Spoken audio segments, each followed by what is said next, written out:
നാമത്തിൽ ഈ Chicago prayer ലൈനിൽ പങ്കെടുക്കുന്ന അനുഗ്രഹീത ദേവദാസന്മാർ, വിശിഷ്യ എൻ്റെ പാസ്റ്റർ ജോൺ വത്സലൻ, ഞാൻ ഏറ്റവും ആത്മാർത്ഥമായി സ്നേഹിക്കുകയും ഞങ്ങൾക്ക് ഒരുമിച്ച് ദൈവജനം പഠിക്കാനൊക്കെ ചെയ്യുന്ന അവസരങ്ങളെ ഞാൻ ഓർക്കാറുണ്ട്. ഏകദേശം 96 ഡിസംബർ മാസത്തിലാണ് എൻ്റെ ബൈബിൾ കോളേജിലെ പഠനം പൂർത്തിയായി ഞാൻ ഇവിടുന്ന് നോർത്തിലേക്ക് പോകുന്നത്. കർത്താവിന്റെ ദാസൻ അതിന് ശേഷം ഏകദേശം 1 വർഷത്തിന് ശേഷം അദ്ദേഹവും ഗ്രാജുവേറ്റ് ചെയ്തു. പക്ഷേ അതിനുശേഷമായിട്ട് ദൈവം ഓരോരുത്തരയച്ച വിവിധ മേഖലകളിൽ കടന്നു പോകുവാൻ ദൈവം ഞങ്ങളെ ഇടയാക്കി. ദേവദാസൻ അങ്ങനെ ചില വർഷങ്ങൾക്ക് ശേഷം മഹാരാഷ്ട്രയിൽ വാതുവാൻ ഇടയായിത്തീർന്നു, അങ്ങനെ അറിയാൻ ഇടയായിത്തീർന്നു. അന്നു മുതൽ ഇന്ന് വരെയും പല സ്ഥലങ്ങളിൽ പല സന്ദർഭങ്ങളിൽ പരസ്പരം സംസാരിക്കുവാനും മീറ്റിങ്ങുകളിൽ കൂടി ബന്ധപ്പെടുവാനൊക്കെ ദൈവം സഹായിച്ചുകൊണ്ടിരിക്കുന്നു. വർഷങ്ങൾ നീണ്ട ഒരു കാല ദൈർഘ്യത്തിൽ ഞങ്ങൾ പരസ്പരം കണ്ടിട്ടില്ല എങ്കിലും ഈ സൂം മീറ്റിങ്ങിൽ കൂടി കാണുവാൻ ദൈവം പിന്നെയും ഞങ്ങൾക്ക് നൽകിയ അവസരത്തിനായി ദൈവത്തെ സ്തുതിക്കുന്നു. കർത്താവിന്റെ ദാസനെ കുടുംബത്തെയും കർത്താവ് അനുഗ്രഹിക്കട്ടെ. അവരായിരിക്കുന്ന മേഖല ദൈവം അവരെ പിന്നെയും ശക്തിയോടെ ഉപയോഗിക്കട്ടെ എന്ന് പ്രാർത്ഥിക്കുന്നു. അവരുടെ എല്ലാ പ്രവർത്തനങ്ങളെയും ഓർത്ത് പ്രാർത്ഥിക്കുന്നു. ഈ മീറ്റിംഗിൽ പങ്കെടുക്കുന്ന ദേവദാസന്മാർ, എനിക്ക് നിങ്ങളെ എല്ലാവരെയും പരിചയമില്ല, എല്ലാ ദേവദാസിമാർ ഒക്കെ ഓർത്ത് ഞാൻ ക്രിസ്തുവേശുവിൽ നിങ്ങൾ വന്ദനം ചൊല്ലുന്നു. എൻ്റെ പേര് മാത്യു ജോൺ എന്ന് ഇവിടെ നേരത്തെ പറഞ്ഞുവല്ലോ. ഞാൻ തിരുവല്ല സ്വദേശിയാണ്. ഏകദേശം 20 വർഷത്തിന് അധികമായി ഞാൻ നോർത്ത് ഇന്ത്യയിൽ കർത്താവിൻ്റെ പേര് ചെയ്തു വരുന്നു. ഇപ്പോൾ യുപിയിലായിരിക്കുന്നു. ഏകദേശം 15 വർഷത്തിലധികമായി 17 വർഷത്തോളമായി ഞങ്ങൾ യുപിയിലായിരിക്കുന്നു. എന്നാൽ ഒറീസയിലും ചില പ്രവർത്തനങ്ങൾ നടത്തി പോയിരുന്നു. അങ്ങനെ ഇപ്പോൾ യുപിയിലാണ് ഞങ്ങളുടെ പ്രവർത്തനത്തിൻ്റെ പ്രധാനപ്പെട്ട കേന്ദ്രം. യുപിയിൽ നിങ്ങൾക്ക് വായിച്ച പോലെ വാരണാസി എന്ന് പറയുന്ന ഒരു സ്ഥലമുണ്ട്. പലപ്പോഴും നിങ്ങൾക്ക്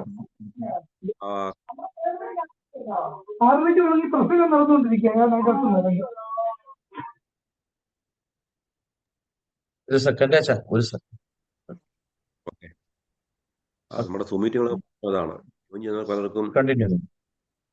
ഓക്കെ യുപിയിലെ വാരണാസി എന്ന് പറയുന്നൊരു സ്ഥലമുണ്ട്.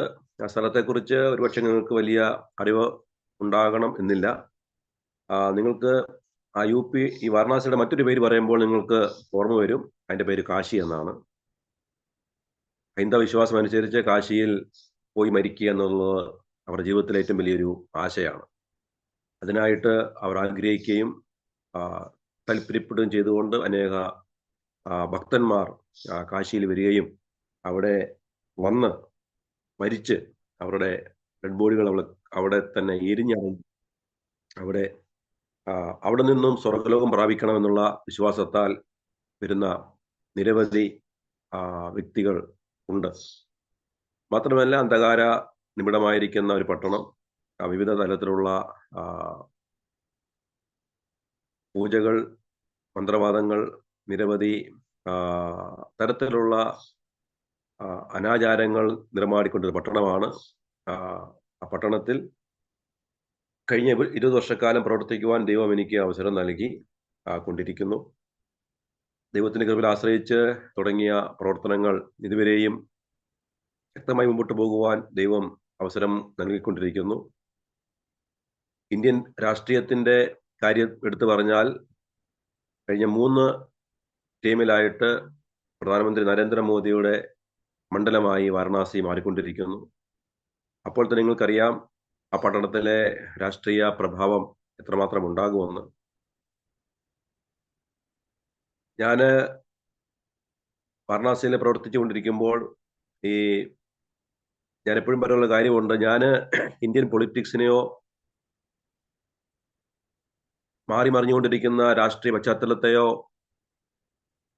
ഈ നമ്മുടെ ഭാരതത്തിന്റെ വിവിധ സ്ഥലങ്ങളിൽ ഉണ്ടായിക്കൊണ്ടിരിക്കുന്ന പീഡനങ്ങളെയോ ഒന്ന് ഓർത്ത് ഞാൻ ഒരിക്കലും ഭാരപ്പെടാറില്ല, ഞാൻ ഒരിക്കലും വ്യാകുലപ്പെടാറുമില്ല.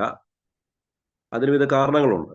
ഒരു പക്ഷെങ്കിൽ എൻ്റെ ഈ പ്രസംഗം കേൾക്കുന്ന നിങ്ങളിൽ എത്ര പേര് അതിനെക്കുറിച്ച് ബോധവാന്മാരാണ്, അല്ലെങ്കിൽ അതിനെക്കുറിച്ച് എത്ര പേര് എന്നോടൊപ്പം അതിന് ആ, എൻ്റെ വാക്കിനെ സ്വീകരിക്കുമെന്ന് എനിക്കറിയില്ല.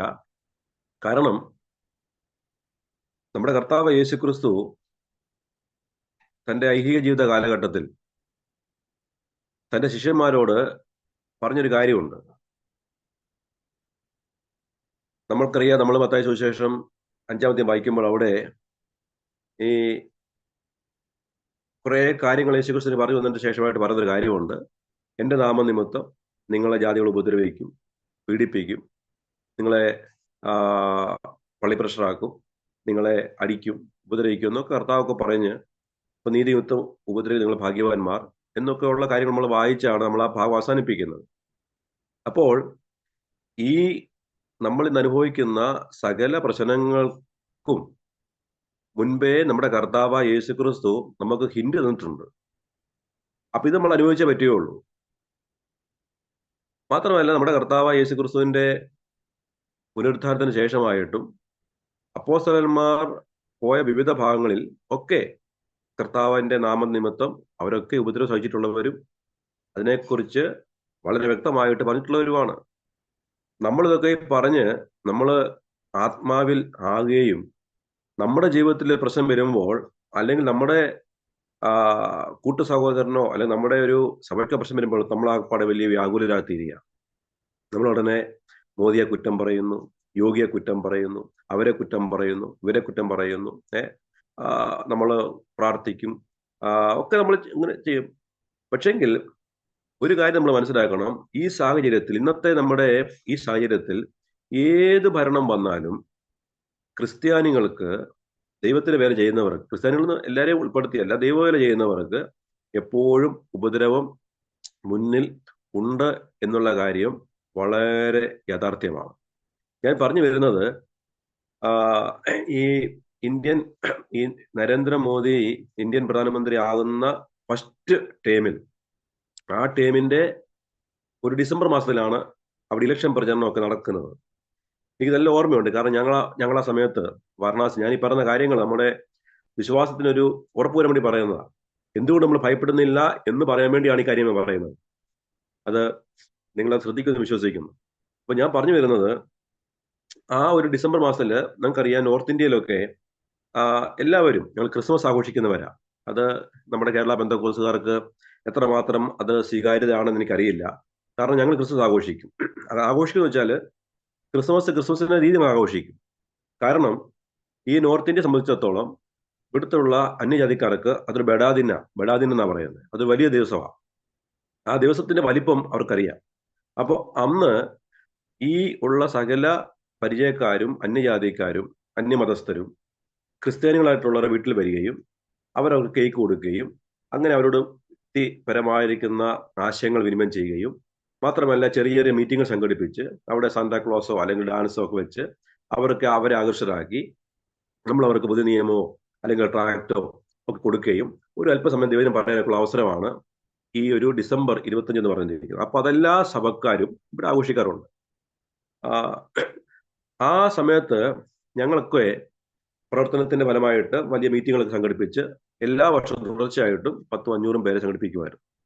എന്നാൽ ആ ഇലക്ഷന്റെ ചില മാസങ്ങൾക്ക് മുമ്പ് ഡിസംബർ മാസത്തില് VHPയുടെ ഒരു നേതാവായിരിക്കുന്ന അശോക് സിംഗാൾ എന്ന് പറയുന്ന ഒരു മനുഷ്യൻ ഉണ്ടായിരുന്നു. അദ്ദേഹം വളരെ കട്ടവാദിയാണ്. അദ്ദേഹം വാരണാസിയിൽ വന്ന് ഒരു ചലഞ്ച് നടത്തി. ചലഞ്ച് ഇങ്ങനെയാണ്: ഡിസംബർ മാസത്തിൽ ഒരു ക്രിസ്തീയ സഭകൾക്കും മതപരിവർത്തനത്തിനുള്ള അവകാശം നിഷേധിച്ചുകൊണ്ട് ഒരു കൽപ്പന അദ്ദേഹത്തിന്റെ സഹപ്രവർത്തകരോട് അദ്ദേഹം ആഹ്വാനം ചെയ്തു. ആഹ്വാനം എന്ന് പറഞ്ഞ പോലെ ആക്രോശം നടത്തി. അദ്ദേഹത്തിന്റെ വാക്കിൽ ഇങ്ങനെ പറഞ്ഞത്: അടുത്ത ചില മാസങ്ങൾക്ക് അകം ഈ വാരണാസിയിലും പരിസരത്തുമുള്ള സകല മിഷണറിമാരെയും, അതായത് അന്യ സംസ്ഥാനത്തു നിന്ന് കടന്നു വന്ന് പ്രവർത്തിക്കുന്ന മിഷണറിമാർ, അവരുദ്ദേശിച്ചെന്ന് പറഞ്ഞാൽ സൗത്ത് ഇന്ത്യൻസിനെയാണ്. അവരെ ഗ്രാമങ്ങളിൽ കടന്നു ചെല്ലുകയും അവരെ ഉപദ്രവിക്കുകയും പീഡിപ്പിക്കുകയും അവരെ അവിടെ നിന്നും ഓടിക്കുകയും ചെയ്തിടത്തോളം കാലം നമ്മൾക്ക് ഉറക്കമില്ല എന്ന് അദ്ദേഹം ചലഞ്ച് ചെയ്യുകയും ഏകദേശം 1 വർഷത്തിനകത്ത് ഇവിടെയുള്ള സകല മിഷണറിമാരെയും സകല ക്രിസ്തീയ സഭകളെയും അദ്ദേഹം പൂട്ടിക്കും എന്ന് ചലഞ്ച് ചെയ്ത് ഏകദേശം 10,000 അവരുടെ സഹപ്രവർത്തനം ഉപയോഗിച്ച് അദ്ദേഹം ആക്രോശിച്ച് ആഹ്വാനം ചെയ്ത് പോയ മനുഷ്യനാണ്. ആ ഒരു സമയത്ത് അവിടെയുള്ള ഒരു ക്രിസ്തീയ സഭയ്ക്ക് പോലും ഡിസംബർ മാസത്തിൽ ഈ ക്രിസ്മസ് പ്രോഗ്രാം നടത്തുവാൻ സർക്കാർ പെർമിഷൻ കൊടുത്തില്ല. എന്നാൽ ചില സഭകളൊക്കെ വിത്തൗട്ട് പെർമിഷനിൽ നടത്തി, ചില നടത്തിയില്ല. ഞങ്ങളും ഒരു വിത്തൗട്ട് പെർമിഷനിൽ ഒരു മീറ്റിംഗ് നടത്തി. പക്ഷെ ദൈവത്തിന്റെ കൃപയാൽ പ്രശ്നമൊന്നും ഉണ്ടായില്ല. എന്നാൽ പ്രിയപ്പെട്ട ഞാൻ പറയട്ടെ, ആ ഡിസംബർ മാസത്തിൽ അദ്ദേഹം പ്രസംഗിച്ചിട്ട് അദ്ദേഹം തന്റെ ആസ്ഥാനത്തിലേക്ക് കടന്നുപോയി. അദ്ദേഹം ചലഞ്ച് ചെയ്തത് 1 വർഷത്തിനകത്ത്, അടുത്ത ഡിസംബർ മാസമാകുന്നതിന് മുമ്പ് തന്നെ ഇവിടെയുള്ള സകല ക്രിസ്തീയ പ്രവർത്തനം അവസാനിപ്പിക്കണം എന്ന് ചലഞ്ച് ചെയ്ത് പോയ മനുഷ്യൻ അടുത്ത ഡിസംബർ 25 തികയ്ക്കുവാൻ സ്വർഗത്തെ ദൈവം അനുവദിച്ചില്ല. അതിനു മുമ്പ് അദ്ദേഹം മരണപ്പെട്ടു. അതിനുശേഷം ഇന്നും ഈ സമയത്തും വാരണാസിയിലും പരിസരത്തും മാത്രമല്ല യുപിയിലും ഇന്ത്യൻ വിവിധ സംസ്ഥാനങ്ങളിലും ഒന്നല്ല, 100 അല്ല, 1000 ദൈവസഭകൾ വർദ്ധിക്കുകയും ദൈവദാസന്മാർ വർദ്ധിക്കുകയും ചെയ്തിട്ടുണ്ട്. പ്രവർത്തനങ്ങൾ അനവധി മുൻപോട്ട് പോയിക്കൊണ്ടിരിക്കുന്നു. ഞാൻ പറഞ്ഞത്, ദൈവത്തിന്റെ വേലയ്ക്കെതിരായി, ദൈവത്തിന്റെ നാമത്തിനെതിരായി വിരൽ ഉയർത്തുന്നവനെ കുറിച്ച് നമ്മൾ ഭാരപ്പെടേണ്ട. അവനെതിരെ പ്രവർത്തിക്കാൻ ദൈവശക്തനായ ദൈവമാണ്. ഹല്ലേലൂയ.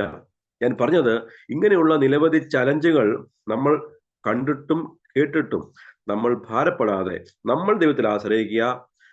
ഞാൻ പറഞ്ഞു വരുന്നത്, ഇതെല്ലാം ഒരു ക്രിസ്തീയ ഭക്തന്റെ ജീവിതത്തിൽ നേരിടേണ്ട കാര്യങ്ങളാണ് എന്ന് നമ്മൾ മനസ്സിലാക്കി മുൻപോട്ട് പോയാൽ നമുക്ക് ആര് ഭരിക്കട്ടെ, ആര് വരട്ടെ, നമുക്ക് ഒരു പ്രശ്നമില്ല. നിങ്ങൾക്കറിയാമല്ലോ, ഇന്ന് യുപിയില് മുഖ്യമന്ത്രി ആയിരിക്കുന്ന മനുഷ്യനെ കുറിച്ച് നിങ്ങൾക്കറിയാം. അദ്ദേഹത്തെ പോലെ തീവ്രവാദം പ്രസംഗിക്കുന്ന ഒരു മനുഷ്യനെ നിങ്ങൾ കണ്ടു കാണത്തില്ല. പക്ഷെങ്കിൽ ദൈവത്തിന്റെ കൃപയാൽ ഞാൻ പറയട്ടെ, ഈ കഴിഞ്ഞ മാസവും ഏകദേശം 15 പേരെ ദൈവ കൃപയാൽ സ്നാനപ്പെടുത്തുവാൻ ദൈവം ഞങ്ങളെ സഹായിച്ചു. പറഞ്ഞു വരുന്നത്, ഇതൊക്കെ പീഡനം അതിന് വഴി കൂടെ പോകും, ദൈവത്തിന്റെ വേല അതിന് വഴി കൂടെ പോകും. നമ്മളെ ദൈവം ഏൽപ്പിച്ച ദൗത്യം നമ്മൾ വിശ്വാസത്തോടെ ചെയ്താൽ നമുക്ക് ഒന്നുകൊണ്ടും ഭാരപ്പെടേണ്ട ആവശ്യമുണ്ട് ഇനിയും തോന്നുന്നില്ല. ഹല്ലേലൂയ.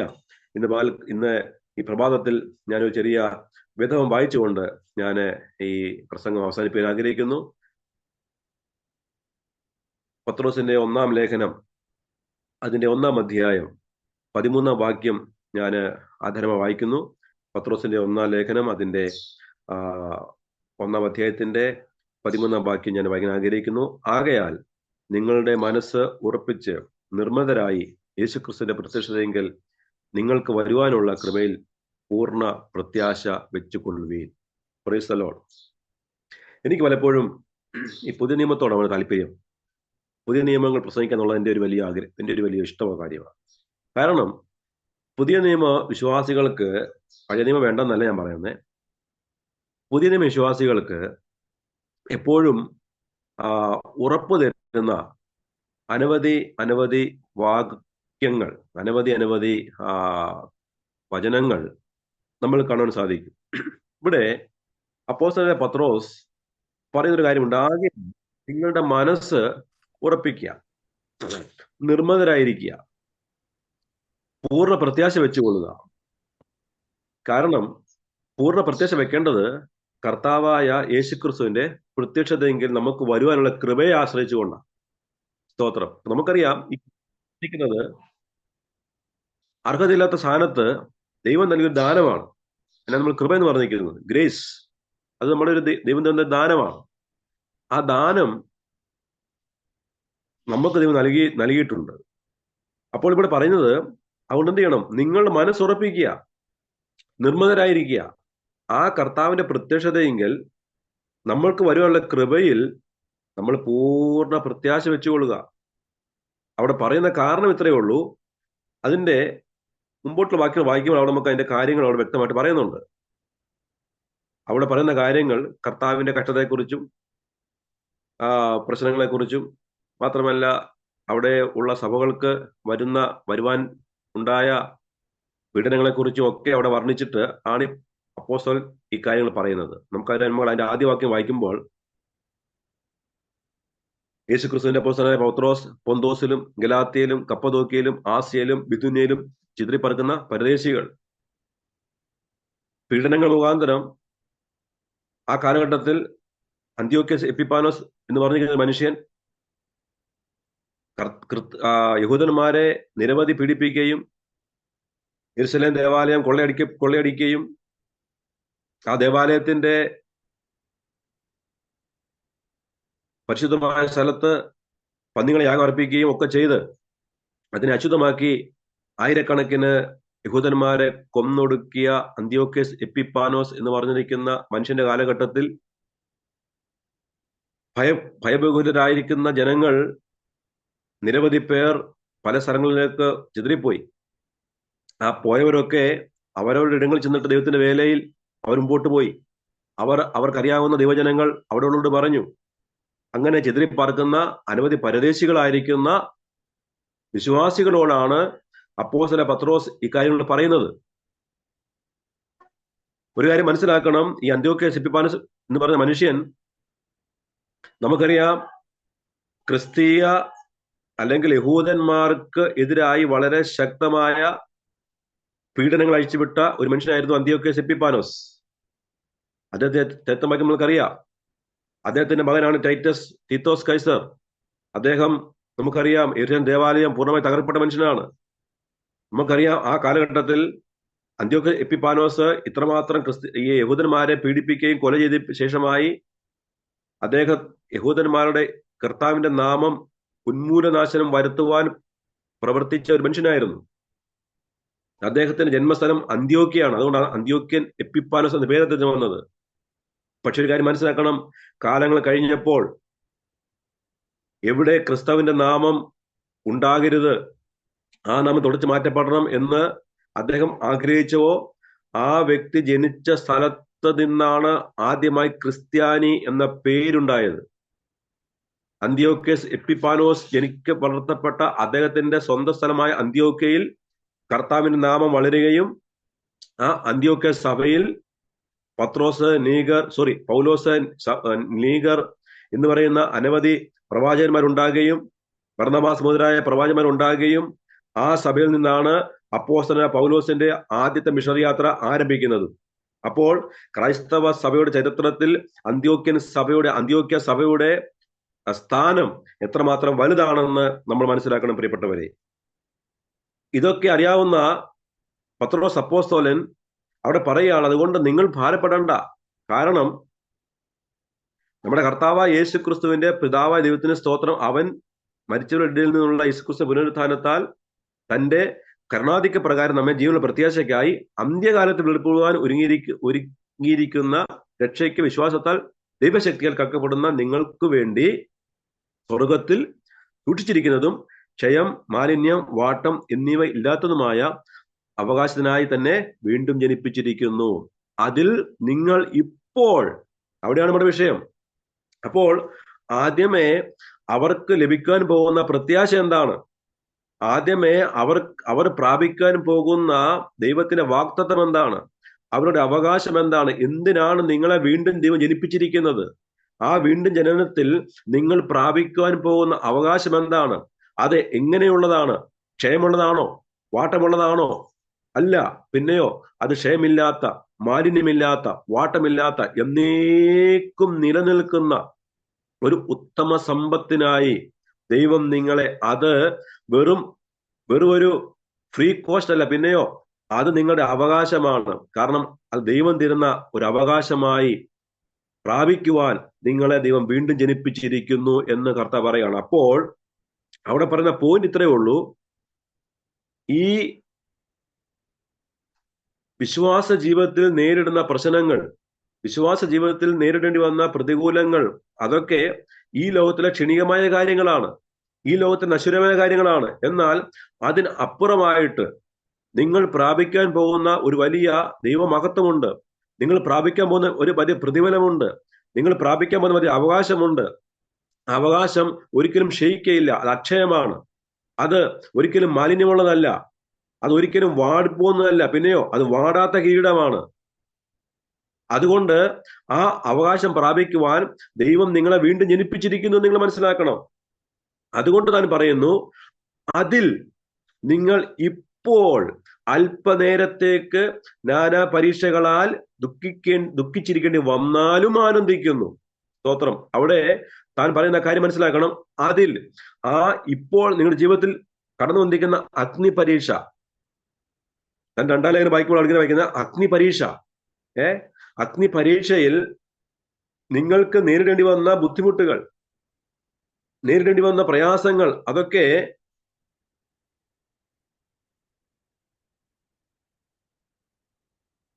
നിങ്ങൾക്ക് അല്പനേരം ദുഃഖിക്കേണ്ടി വന്നാലും നിങ്ങൾ ആനന്ദിക്കുന്നു എന്നാണ് പറഞ്ഞിരിക്കുന്നത്.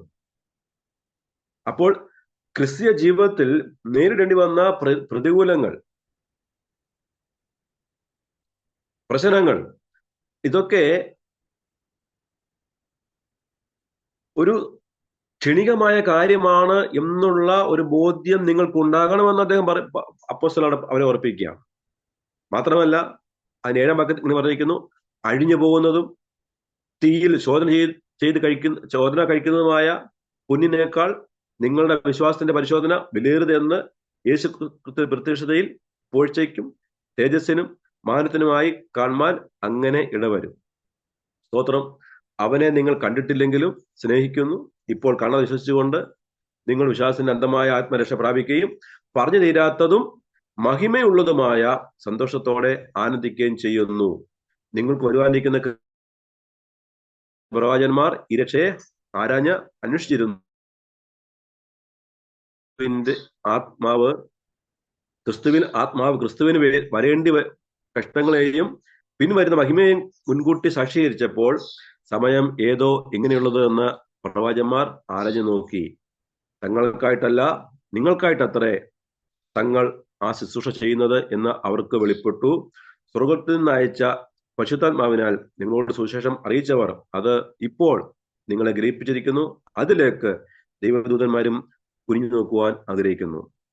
ആകയാൽ അവിടെ പറഞ്ഞിരിക്കുന്നത്, അപ്പോൾ ആ വിശ്വാസിക്ക് പ്രാപിക്കേണ്ടി വരുന്ന, അവർക്ക് പ്രാപിക്കേണ്ട മഹനീയമായ സകല കാര്യങ്ങളെക്കുറിച്ച് പറഞ്ഞിട്ട് മാത്രമല്ല, പഴയ നിയമ ഭക്തന്മാർ അവർക്ക് ലഭിക്കാത്ത അല്ലെങ്കിൽ അവകാശപ്പെടാൻ കഴിയാത്തതിലും ഉപരിയായ ചില ദൈവിക മഹത്വങ്ങൾ, ചില ദൈവിക വാഗ്ദത്തങ്ങൾ തൻ്റെ പ്രിയപ്പെട്ട മക്കൾക്ക് വേണ്ടി നമ്മുടെ കർത്താവായ യേശു ക്രിസ്തു തൻ്റെ സ്വന്തം രക്തത്താൽ വീണ്ടെടുക്കപ്പെട്ടവർക്ക് വേണ്ടി സമ്പാദിച്ചു വെച്ചിരിക്കുന്ന ആ ധനത്തെക്കുറിച്ച് പറഞ്ഞിട്ട് പറയുകയാണ്, അതിലേക്ക് ദൂതന്മാർ പോലും കുനിഞ്ഞു നോക്കുവാൻ ആഗ്രഹിക്കുന്നു. അപ്പോൾ നാം ആയിരിക്കുന്ന ഇടത്തിൽ, നാം ആയിരിക്കുന്ന മേഖലയിൽ, നാം ആയിരിക്കുന്ന മീറ്റിങ്ങുകളിൽ, നാം ആയിരിക്കുന്ന ദൈവ കൂട്ടായ്മകളിൽ എന്ത് ചെയ്യുന്നു? ദൈവദൂതന്മാരെ പോലും അതിനെ കാണുവാൻ ആഗ്രഹിക്കുന്നു എന്ന് പറയുമ്പോൾ നമ്മുടെ ആരാധനയും നമ്മുടെ പ്രാർത്ഥനയും നമ്മുടെ വചനധ്യാനവും അതെങ്ങനെയാണ് എന്ന് ദൂതന്മാർക്ക് പോലും കാണുവാൻ ആഗ്രഹമുണ്ട്. കാരണം പഴയ ഭക്തന്മാർ അവർ എപ്രകാരമാണ് ദൈവത്തെ ആരാധിച്ചത്? അവർ കർത്താവിനെ കണ്ടിട്ടില്ല എങ്കിലും വിശ്വാസത്താൽ അവർക്ക് വരുവാനുള്ള മഹിമയെക്കുറിച്ച്, വരുവാനുള്ള അവരുടെ വാഗ്ദത്തങ്ങളെ കുറിച്ച് അവർ മുൻകൂട്ടി ആരാഞ്ഞു. വിശ്വാസത്താൽ അവർ കണ്ടു. പുതിയ നിയമ ഭക്തന്മാരും പഴയ നിയമ ഭക്തന്മാരും തമ്മിലുള്ള വ്യത്യാസം നമുക്കറിയാം. പഴയ നിയമ ഭക്തന്മാർ കർത്താവിന്റെ ക്രൂശ് മരണത്തെയും പുനരുത്ഥാനത്തെയും വിശ്വാസത്താൽ നോക്കിക്കണ്ടു. അവർക്ക് മനസ്സിലായി നമുക്ക് വേണ്ടി ഒരു കർത്താവ്, ഒരു കുഞ്ഞാട് അർക്കപ്പെടും എന്ന വിശ്വാസത്താൽ അവർ കണ്ടു ഭാവിയിൽ. എന്നാൽ നമ്മൾ എന്ത് ചെയ്യുന്നു? നമുക്ക് വേണ്ടി ഒരു കുഞ്ഞാട് അർക്കപ്പെട്ടു എന്ന വിശ്വാസം നമ്മൾ ഭൂതകാലത്തിൽ അറിഞ്ഞു, അങ്ങനെ സംഭവിച്ചുവെന്ന് നമ്മൾ അത് വിശ്വസിക്കുന്നു. അപ്പോൾ ഇവരുടെ രണ്ടുപേരുടെയും മധ്യത്തിലാണ് കർത്താവിന്റെ ക്രൂശും മരണവും സംഭവിച്ചിരിക്കുന്നത്. അപ്പോൾ അവർ മുൻപോട്ട് നോക്കി കണ്ടു, നമ്മൾ പിൻപോട്ട് നോക്കി കാണുന്നു. അപ്പോൾ എന്നാൽ നമുക്ക് ലഭിക്കുന്ന രക്ഷ എന്താണെന്ന് ചോദിച്ചാൽ, അവർക്ക് ലഭിക്കാത്തതിലും ഉപരിയായിരിക്കുന്ന ഒരു ദൈവിക മഹത്വം, ഒരു ദൈവിക ഒരു അനുഗ്രഹം, ഒരു അവകാശം ദൈവം നമുക്ക് നൽകിയിരിക്കുന്നു. എന്നാൽ അവർ എപ്രകാരം ദൈവത്തെ ആരാധിച്ചുവോ, അവർ എപ്രകാരം ദൈവത്തെ മഹത്വപ്പെടുത്തിയോ, അതിനേക്കാൾ ഉപരിയായ ഒരു ദൈവിക പ്രവൃത്തി, അതിനേക്കാൾ ഉപരിയായ ഒരു ദൈവിക കൂട്ടായ്മയാണ് നമ്മളെ കുറിച്ച് ദൈവം ആഗ്രഹിക്കുന്നത്. എന്നാൽ ഇവിടെ പറഞ്ഞ കാര്യം എങ്ങനെയാണ്? അതിലേക്ക് എന്ത് ചെയ്യുന്നു?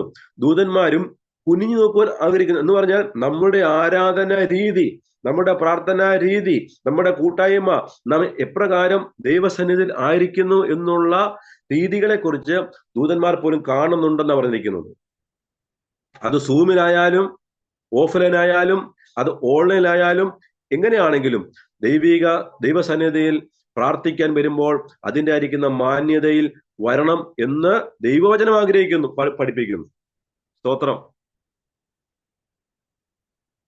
അപ്പോൾ നാം എവിടെയായിരുന്നാലും ദൈവവചനത്തിന്റെ മുമ്പിൽ, ദൈവ സാന്നിധ്യത്തിന് മുമ്പിൽ നമ്മൾ ആയിരിക്കുമ്പോൾ ഭയത്തോടും ഭക്തിയോടും കൂടെ ആയിരിക്കേണ്ടത് ഓരോ വിശ്വാസിയുടെയും കടമയാണ്. കാരണം അവിടെ ദൈവത്തിന് സാന്നിധ്യമുണ്ടെങ്കിൽ ആ ഒരു ദൈവ സാന്നിധ്യത്തിന്റെ ഉറപ്പ് മനസ്സിലാക്കിക്കൊണ്ട് വേണം നാം പ്രാർത്ഥനയിൽ ആയിരിക്കുവാൻ.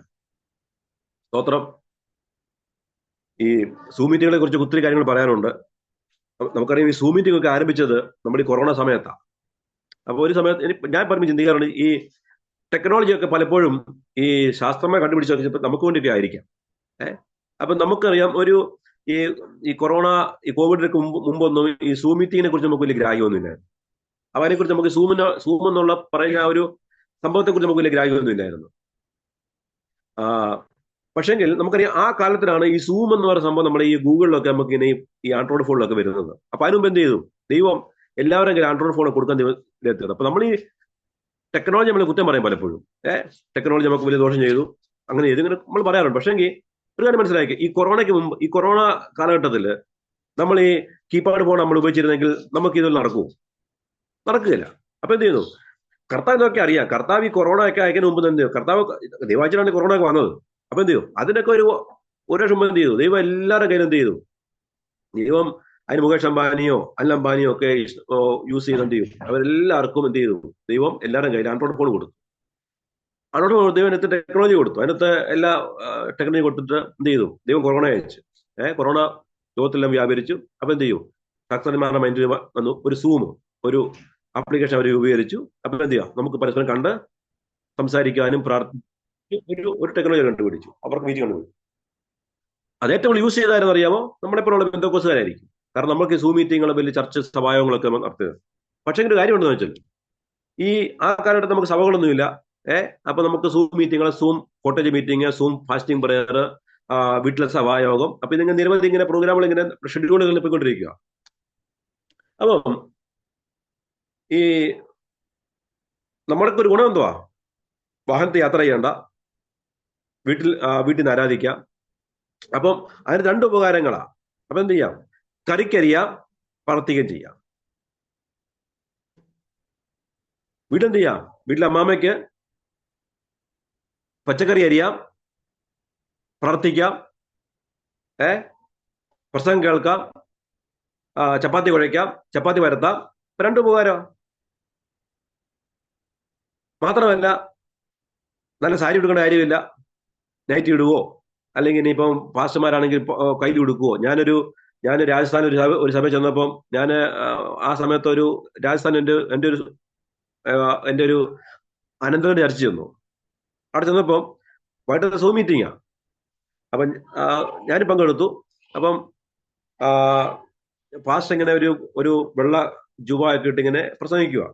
അപ്പം അന്ന് സഭായോഗത്തിന് അവിടെ കൂട്ടായ്മയുണ്ട്, കുറച്ച് പേരേ ഉള്ളൂ. ഞാൻ ചെന്നിട്ട് ഇങ്ങനെ ഞാൻ ഈ സൂം മീറ്റിങ്ങിൽ സംസാരിച്ചു.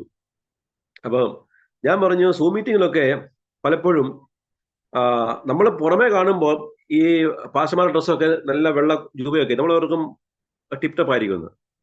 പക്ഷെങ്കിൽ ഈ പലരും ചെയ്യുന്നതെന്നറിയാമോ? അടിയില് ലുങ്കിയ. മേളിൽ മാത്രമേ കുർത്തേ ഉള്ളൂ. അടി ലുങ്കി കൊടുത്താണ് പ്രസംഗിക്കുന്നത്.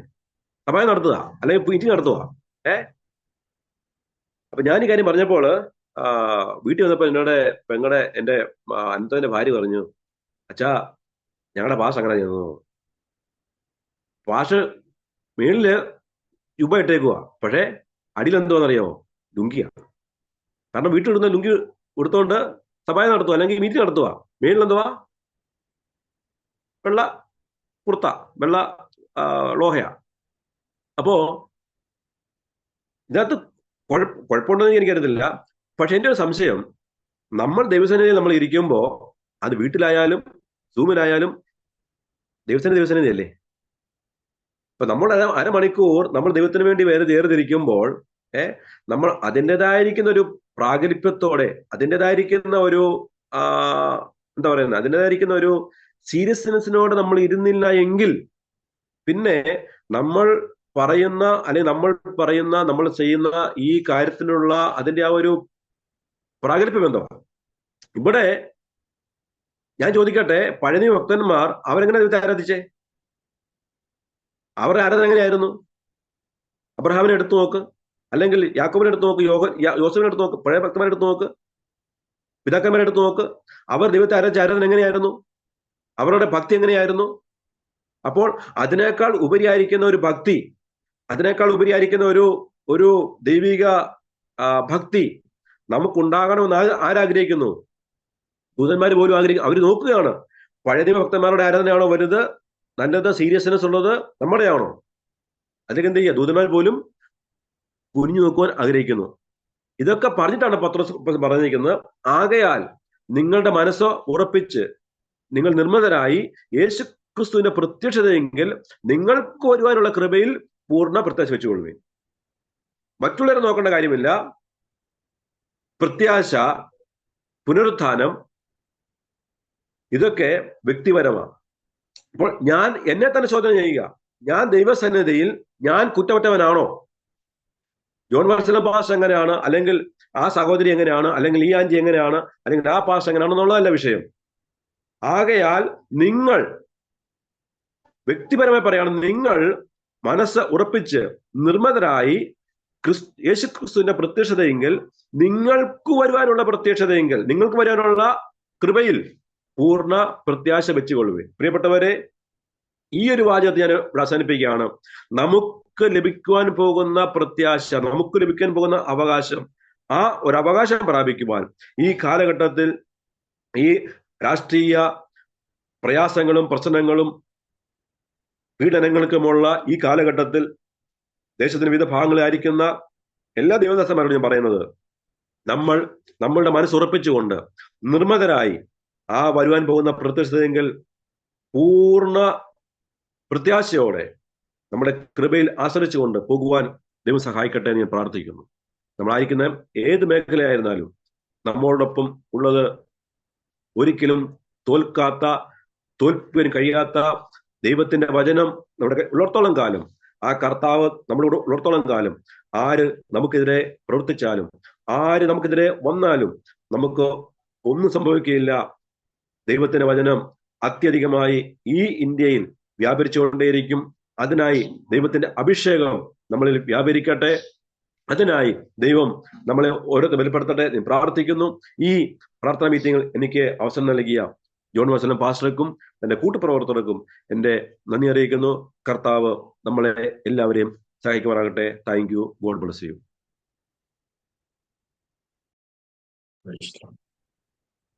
Praise the Lord. Praise the Lord.